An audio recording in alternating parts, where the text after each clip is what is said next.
2022년 10월 6일 목요일 사도신경으로 우리의 신앙을 살아계신 하나님께 올려드리겠습니다.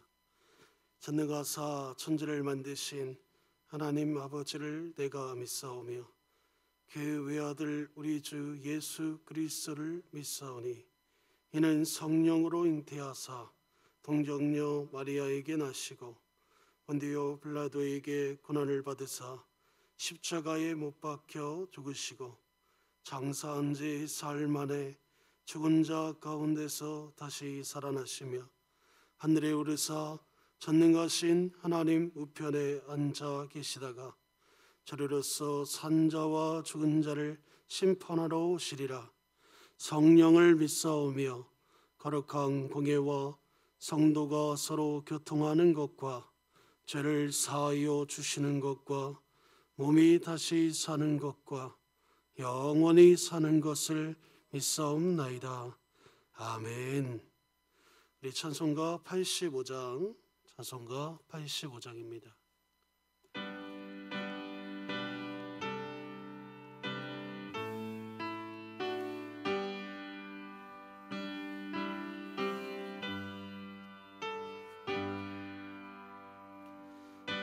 주를 생각만 해도 이렇게 좋거든. 주 얼굴 뵐 때야 얼마나 좋으랴. 만민의 그 주 예수여 하신 이름을 천지에 있는 이름 중 비할 데 없도다. 참에게 아는 자에게 소망이 되시고 구하고 찾는 자에게 기쁨 되도다. 예수의 넓은 사랑을 어찌 다 말하랴. 주 사랑 받는 사랑만 그 사랑 알도다. 사랑의 그 주 예수여 내 기쁨 되시고 이제로부터 영원히 영광이 되소서.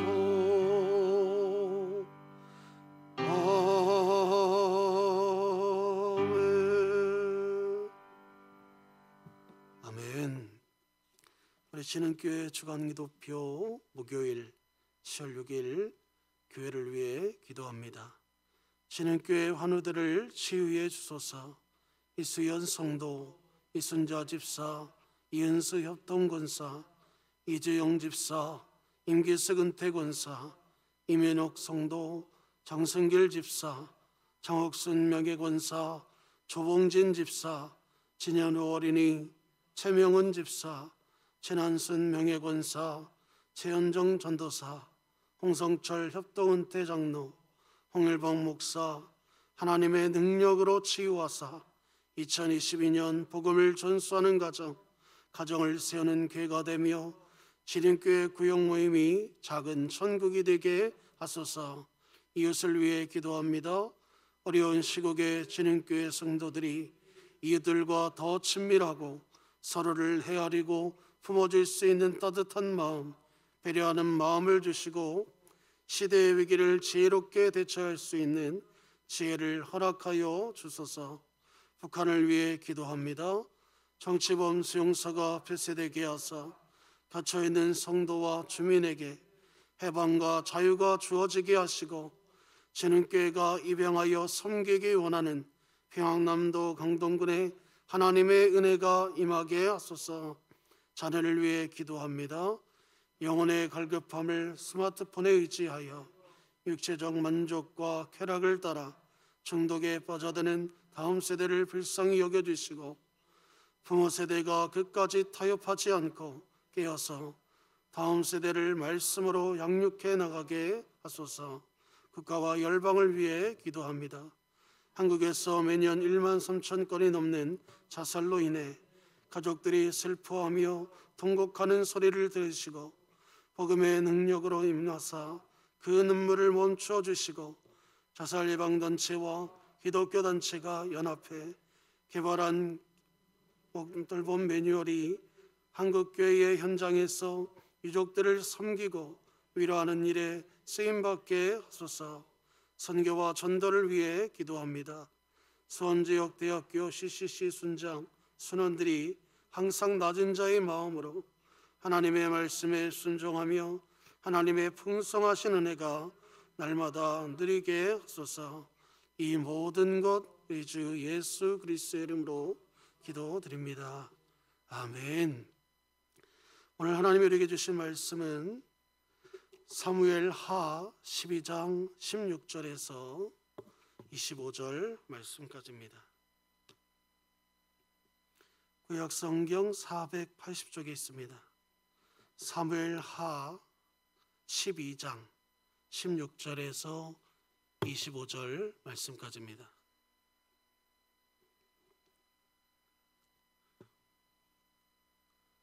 사무엘하 12장 16절에서 25절 말씀까지입니다. 제가 한 절, 성도님들이 한 절 교독하겠습니다. 사무엘하 12장 16절에서 25절까지입니다. 다윗이 그 아이를 위하여 하나님께 간구하되 다윗이 금식하고 안에 들어가서 밤새도록 땅에 엎드렸으니 그 집에 늙은 자들이 그 곁에 서서 다윗을 땅에서 일으키려 하되 악에 듣지 아니하고 그들과 더불어 먹지도 아니하더라. 이래 만에 그 아이가 죽으니라. 그러나 다윗의 신하들이 아이가 죽은 것을 왕에게 아뢰기를 두려워하니 이는 그들이 말하기를 아이가 살았을 때에 우리가 그에게 말하여도 왕이 그 말을 듣지 아니하셨나니 어떻게 그 아이가 죽은 것을 그에게 아뢰일 수 있으랴. 왕이 상심하리로다 함이라. 다윗이 그의 신하들이 수군거리는 것을 보고 그 아이가 죽은 줄 다윗에게 깨닫고 그의 신하들에게 묻되 아이가 죽었느냐 하니 대답하되 죽었나이다 하는지라. 다윗이 땅에서 일어나 몸을 씻고 기름을 바르고 의복을 갈아입고 여호와의 전에 들어가서 경배하고 왕궁으로 돌아와 명령하여 음식을 그 앞에 차리게 하고 먹은지라.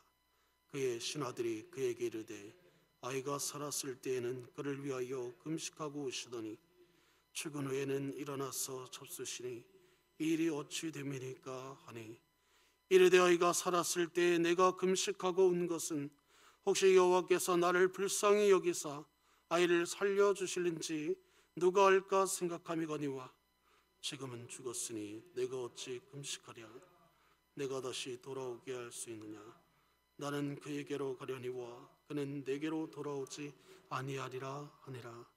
다윗이 그의 아내 밧세바를 위로하고 그에게 들어가 그와 동침하였더니 그가 아들을 낳음에 그의 이름을 솔로몬이라 하니라. 여호와께서 그를 사랑하사 선지자 나단을 보내 그의 이름을 여디디아라 하시니 이는 여호와께서 사랑하셨기 때문이더라. 아멘. 오늘도 믿음의 선포 먼저 하겠습니다. 시작. 하나님, 제가 예배자입니다. 공동체여 다시 일어나라. 아멘. 오늘은 회개하면 제사함을 받지만 죄의 열매는 그대로 남아 있습니다 라는 제목으로 함께 은혜 받는 시간 갖겠습니다. 우리가 어제 이어서 말씀을 살펴보면 하나님 앞에 범죄하였던 다윗의 죄를 하나님이 어떻게 다루시는지를 오늘 본문에서부터 본격적으로 그것을 결과물로 보여주시는 내용을 담고 있습니다. 자신의 죄를 인정하며 회개하는 다윗에게 하나님은 나단 선지자를 보내어 여호와의 이름으로 그의 모든 죄를 사하였다고 말씀해 주는 말씀이 오늘 바로 본문에 나오는 기록되어 있는 말씀입니다.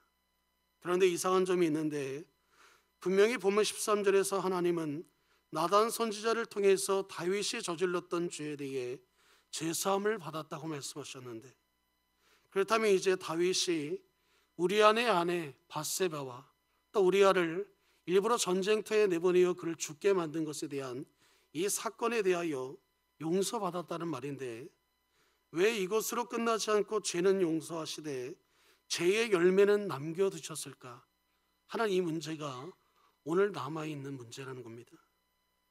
하나님은 본장에서 다윗의 죄에 대한 죄의 열매를 세 가지로 말씀하십니다. 먼저 본문 10절에 기록되어 있기를 다윗의 가문의 칼이 떠나지 않을 것이다. 그리고 11절에 다윗의 아내들이 백주대낮에 온 이스라엘 백성이 보는 앞에서 동침하는 사건이 벌어질 것이다. 그리고 마지막 14절에 뭐라고 기록합니까? 다윗과 우리와의 사이에서 태어난 아이가 시름시름 앓다가 결국 죽게 될 것이다 라고 말씀하고 있습니다. 하나님이 분명히 나단 선지자를 통하여 다윗을 위로하고 그의 죄를 사함받았다고 말씀하고 있습니다. 그런데 이 다윗의 이 죄를 통하여 하나님이 어떤 결과를 낳게 하신지를 오늘 본문에서 아주 상세히 기록하고 있다는 겁니다. 사실 다윗은 하나님께 자신의 죄를 통해 자복한 후에도 그가 하나님 앞에 슬피 울며 회개했다고 성경은 기록하고 있습니다. 시편 6편 3절과 6절에 보면 이렇게 기록하고 있습니다. 여호와여, 내가 수척하였사오니 내게 은혜를 베푸소서. 여호와여, 나의 뼈가 떨리오니 나를 고치소서. 내가 탄식함으로 피곤하여 밤마다 눈물로 내 침상을 띄우며 내 요를 적시나이다. 우리는 여기서 다윗이 이렇게까지 울면서 하나님께 매달리며 회개했음에도 왜 하나님은 다윗의 죄를 깨끗하게 용서하셨다고 말씀하시면서도 죄에 대한 결과물은 남겨두셨는지 의문을 품게 되어 있습니다. 아니, 용서의 하나님이라고 하면서 왜 이같이 죄에 대한 책임을 그대로 다윗에게 남기셨을까? 하나님께 회개하면 다 없애주신다고 했는데 왜 죄의 열매 곧 결과물까지는 없애주시지 않았냐 이 말입니다. 우리는 이와 같은 하나님의 조치가 선뜻 이해가 되지 않습니다. 그러나 하나님은 죄를 지은 그 대가에 대해서는 반드시 그 사람에게 그것을 물으신다는 겁니다. 왜 그렇습니까? 두 번 다시는 그러한 죄를 범하지 않도록 그 사람에게 경각심을 심어주기 위해서요. 죄가 얼마나 무서운 결과를 가져오는지 마음 깊이 그 사람에게 각인시켜주기 위해서라는 겁니다. 무엇보다 죄는 용서받지만 죄의 결과에 대해서는 책임을 지는 것, 즉 인간의 자유의지를 통한 선택의 책임에 대해서는 하나님도 어쩔 수 없다는 겁니다. 이미 망가져버린 죄의 결과물은 다시 되돌이킬 수 없다는 겁니다. 어떻게 보면 다윗이 이 밧세바를 범하는 것은 그냥 우발적인 사건이 아닐 수도 있습니다. 다윗은 오래전부터 혼인관계에 있어서 하나님의 율법의 법칙을 따르지 않았다고 성경은 기록하고 있어요. 다윗은 사울에게 쫓기면서 또 유다지파의 왕으로 헤브론에 있을 때에도, 그리고 12지파를 거느리며 이스라엘의 통일왕국을 이뤘을 때에도 이미 다윗에게는 아히마스의 딸이자 사울왕의 아내였던 아히노암, 마온 사람의 나발의 아내였던 아비가일, 그술랑 달메의 딸 마아가, 핫깃 아비달 에글라, 그리고 사울의 막내딸이었던 미갈. 하나님은 분명히 성경의 율법에 뭐라고 말씀하고 있습니까? 일부 다처제를 두어서는 안 된다고 말씀하고 있어요. 나를 위하여 많은 아내를 두지 말라고 했습니다. 하나님은 우리에게도 지금도 말씀하는 것처럼 일부 일처제만을 하나님 허락하신다는 겁니다. 이렇게 많은 아내를 두었음에도 불구하고 다윗은 충성된 신하의 하나밖에 없는 아내였던 밧세바까지 빼앗아 버린 겁니다. 따라서 다윗에게 가장 약한 아킬레스건이 뭐냐면 바로 이 여인의 문제였다는 겁니다.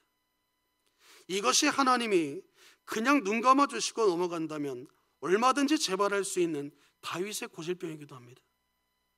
그래서 하나님은 이번에는 그냥 넘어가지 않으시고 다윗 왕의 여인의 문제로 인한 죄의 결과가 얼마나 참혹한 그 결과물이 나오는지를, 무서운 죄인가를 뼈저리게 느끼게 하심으로 두 번 다시는 밧세바 같은 끔찍한 사건이 이 이스라엘 땅 안에서, 다윗 안에서 발생하지 않도록 다윗을 그렇게 만드셨다는 겁니다. 사실 목회자에게도 가장 수치스러운 것은 자신의 잘못으로 인해 원수들에게 조롱당하는 것입니다. 우리 조국의 과거를 한번 보시기 바랍니다. 이름만 대면 알고 있는 유명한 목사님들의 그 수치스러운 죄로 인해 기독교가 당하는 수치는 상상을 초월했습니다. 그리스도인이라 비그리스도인이라 할 것 없이 조국교회에 엄청난 파장을 일으켰다는 겁니다. 한 개인의 수치스러운 죄가 드러남으로써 그동안 쌓아왔던 교회의 모습들과 또 신뢰와 존경을 한순간에 잃어버렸습니다. 사실 목회자들에게 경제적으로 어려운 것은 가장 고상한 연단입니다. 왜냐하면 경제적으로 어려운 것은 사회활동만 할 수 없다는 거지 몸이 아픈 것도 아니고 신앙생활을 또 못하는 것도 아니지 않습니까? 그러나 불륜이나 돈이나 학위위조와 같은 죄는 하나님의 사명에 심각한 타격을 줬다는 겁니다. 하나님은 다윗과 밧세바의 이 불륜 사건과 그의 남편 우리아 장군을 천부살인시켰던 이 사건에 대해서 온 천하가 그것을 알게 함으로써 이후로는 다윗이 철저하게 하나님 앞에서 겸손하게 하셨고 더 이상은 그가 자신을 자랑하지 못하도록 만드셨다고 말씀하고 있습니다. 이 일로 다윗이 얼마나 겸손했는지 모릅니다. 이 일로 다윗은 하나님의 마음에 합한 사람으로 늘 그의 삶을 돌아보며 거듭난 성화의 길을 걸어갔다는 겁니다. 하나님은 우리의 죄는 용서하시지만 그 죄의 결과물, 열매를 통해 원수들로부터 비방받게 하심으로 우리를 겸손히 낮추시고 두 번 다시는 그 죄를 범하지 않도록 막으신다는 사실입니다. 그렇게 해서 다윗과 같이 거듭난 성화의 길을 걷게 만드신다는 거예요. 오늘 본문 이어지는 16절과 17절 말씀은 우리 함께 읽어보겠습니다. 16절과 17절 말씀입니다. 시작. 다윗이 그 아이를 위하여 하나님께 간구하되 다윗이 금식하고 안에 들어가서 밤새도록 땅에 엎드렸으니 그 집의 늙은 자들이 그 곁에 서서 다윗을 땅에서 일으키려 하되 왕이 듣지 아니하고 그들과 더불어 먹지도 아니하더라. 하나님이 정말 말씀하신 대로 다윗과 밧세바 사이에 태어난 이 첫째 아이가 하나님의 징계로 시름시름 앓다가 7일 후에 안타까운 죽음을 맞이하게 되었다고 말씀하고 있습니다.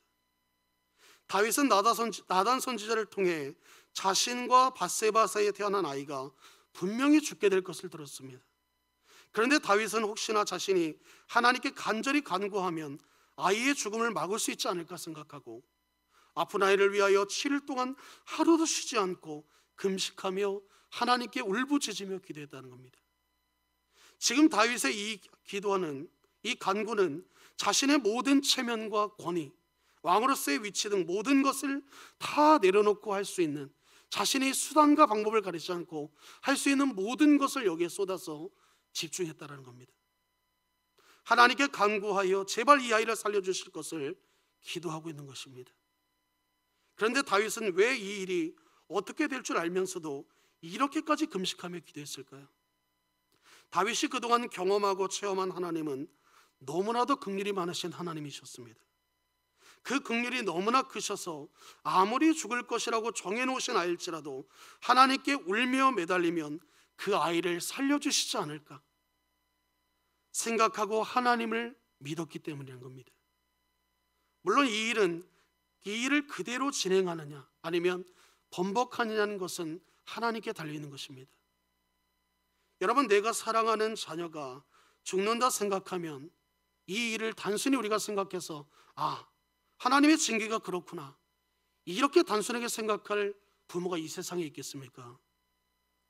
그만큼 사랑하는 내 자녀를 먼저 보낸다는 것은 이 세상 어느 것으로도 우리가 채울 수 없는 아픔과 고통일 것입니다. 다윗은 정말 진심 어린 마음으로 내 아이를 위하여서 기도하고 있는 겁니다. 다윗은 하나님의 말씀대로 아이가 살아남지 못하고 끝내 죽게 되자 이제는 하나님이 행하신 일에 대하여 그가 원망했다고 말씀하고 있지 않아요. 그리고 다윗은 하나님이 반드시 이 아이를 살려주셔야 한다고 고집도 부리지 않았습니다. 다만 아이가 숨을 완전히 넘어가기 전까지는 그가 금식하며 하나님께 매달렸다는 사실입니다. 이러한 모습은 누군가가 죽을 병으로 고통을 받고 있다면 다윗과 같이 그러한 자세로 기도하는 것이 옳다는 것을 우리에게 말해주고 있는 겁니다. 우리는 두 가지의 가능성을 모두 생각해야 합니다. 하나는 하나님의 능력으로 이 사람을 살릴 수도 있고, 또 다른 하나는 하나님의 주권에 따라 그 사람을 데려갈 수 있다는 겁니다. 우리는 죽어가는 부모나 형제나 자녀를 위해 끝까지 기도하는 것이 하나님의 뜻이라는 사실을 믿어야 합니다. 그냥 그 영혼을 바라보며 슬피 울며 고통 가운데 있는 것을 하나님은 결코 원하지 않는다라는 거예요. 대체로 믿음 안에 죽음을 앞둔 사람들은 놀라운 확신 가운데에서 숨을 거두는 경우가 많습니다. 살아도 주를 위해, 죽어도 주를 위해서입니다. 하나님은 생명의 주인이시라고 말씀하고 있어요. 원하시면 죽어가는 사람을 살릴 수도 있고, 그러나 하나님은 때로는 그 사람을 데려가심으로 더 큰 뜻을 이루어 가시기도 한다는 사실입니다.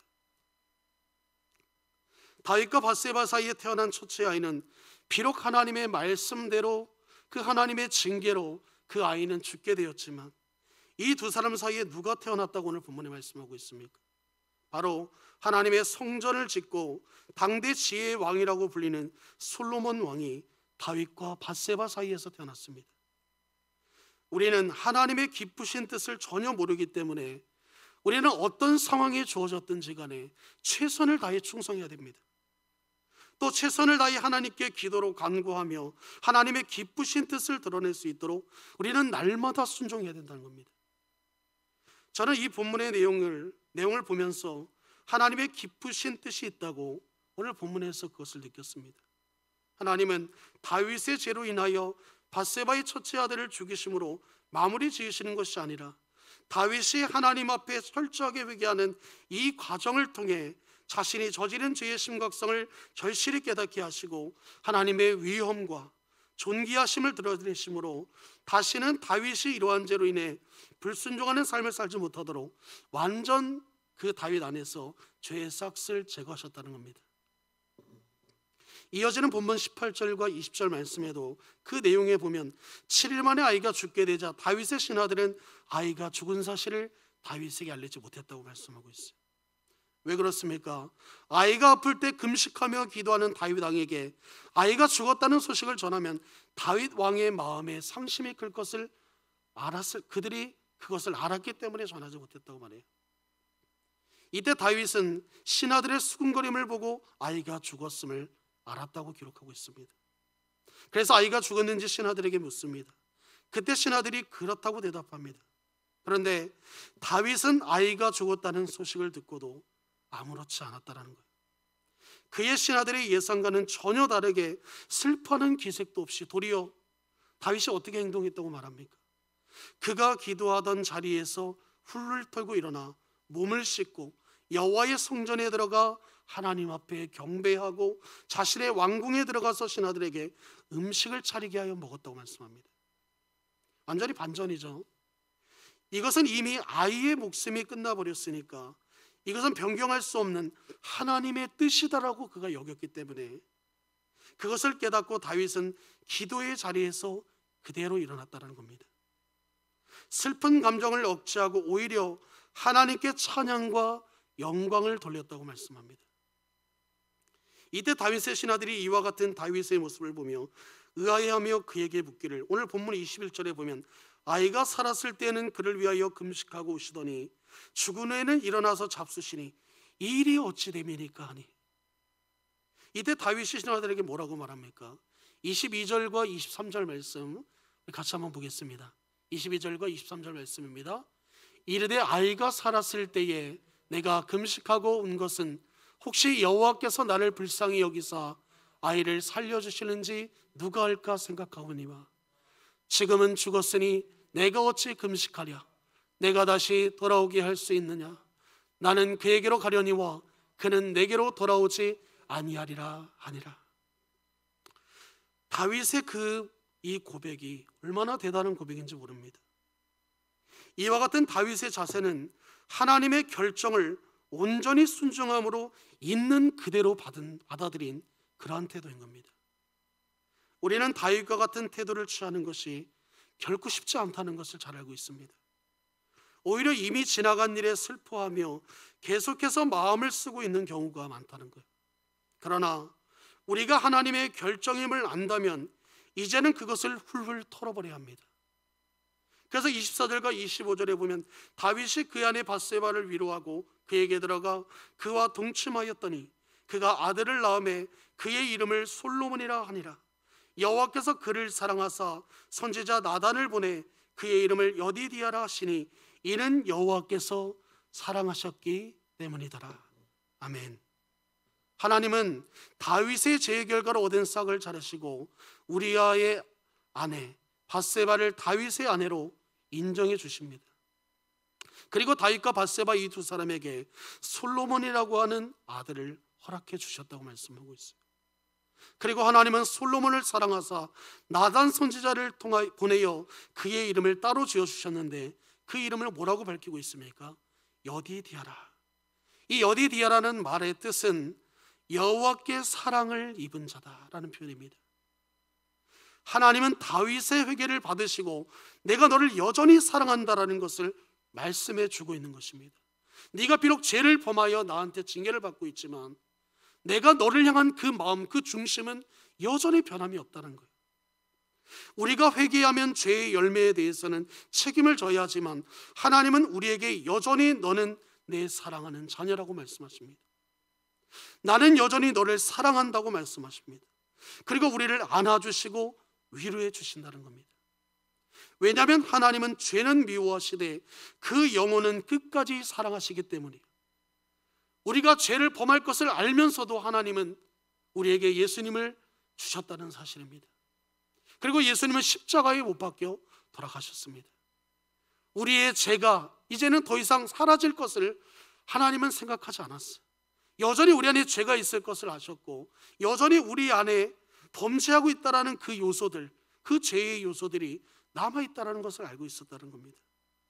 사랑하는 성도 여러분, 여전히 우리 안에 역사하는 죄의 요소들을 인정하고 회개하시기 바랍니다. 회개하는 영혼에게는 하나님의 위로가 있습니다.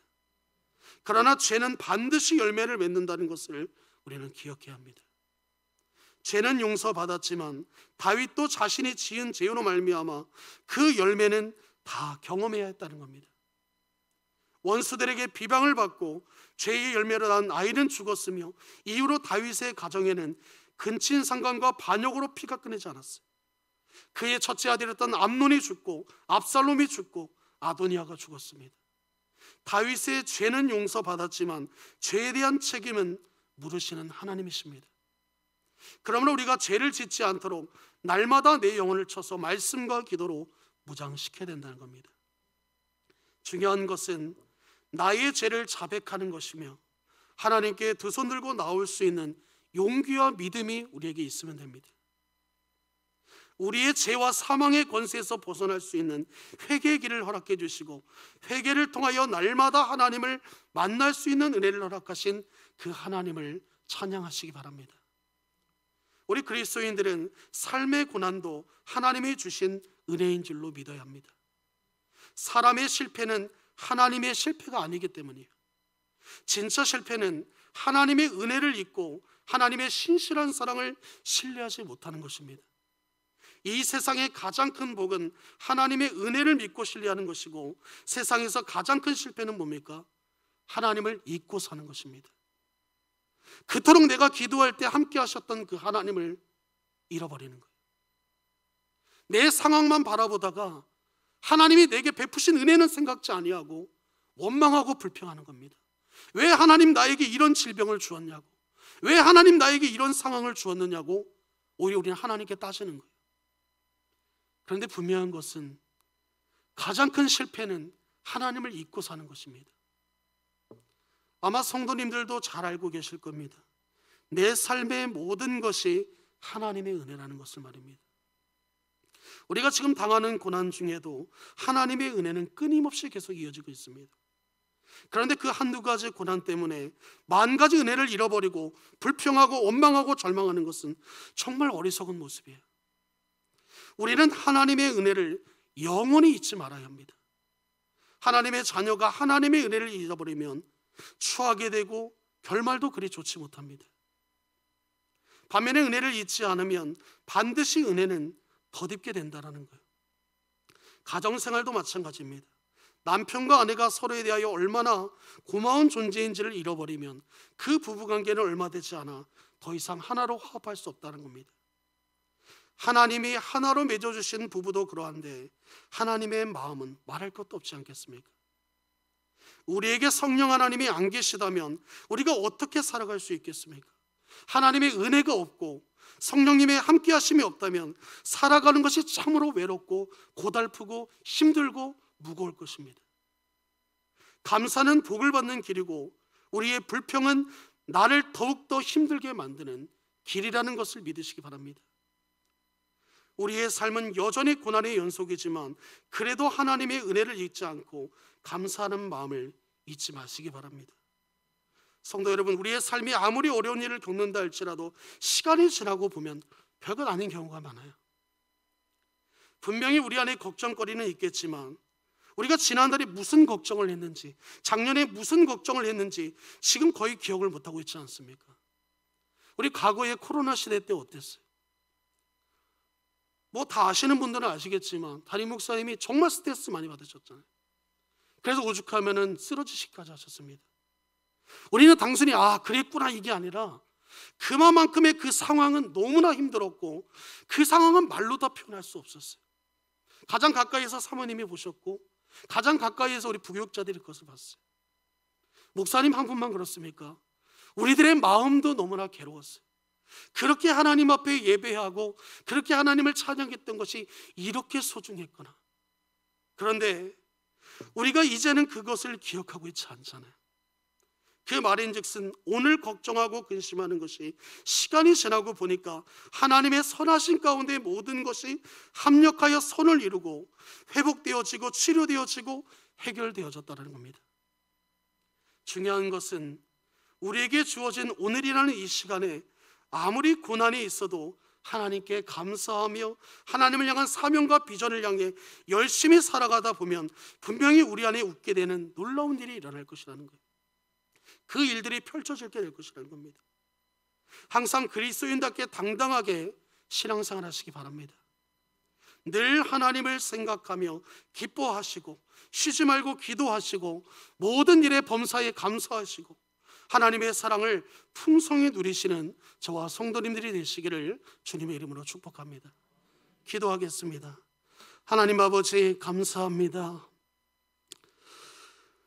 우리 안에 진정한 은혜가 무엇인지를 오늘 다윗의 이 사건을 통하여 하나님의 행하시는 일을 통하여 하나님의 그 진심하심과 그 진실하신 그 모든 모습을 통하여 우리의 삶을 돌이키길 원합니다. 하나님 앞에 우리가 어떻게 세워져 나가야 할지, 우리의 삶은 여전히 고난의 연속이지만 그래도 하나님의 은혜를 잊지 않고 살아가며 감사하는 마음을 잊지 않는 것이 최고의 복인 줄 믿습니다. 지금의 이 고난도 장차올 하나님의 영광과 비교할 수 없음을 우리 마음 깊이 새기게 하여 주옵소서. 지금 내가 처한 이 상황도 반드시 하나님이 해결하시고 반드시 하나님의 선하신 손길로 어루만지시고 보호하여 주사 이끌어 가실 것을 기대함으로 나아가게 하여 주옵소서.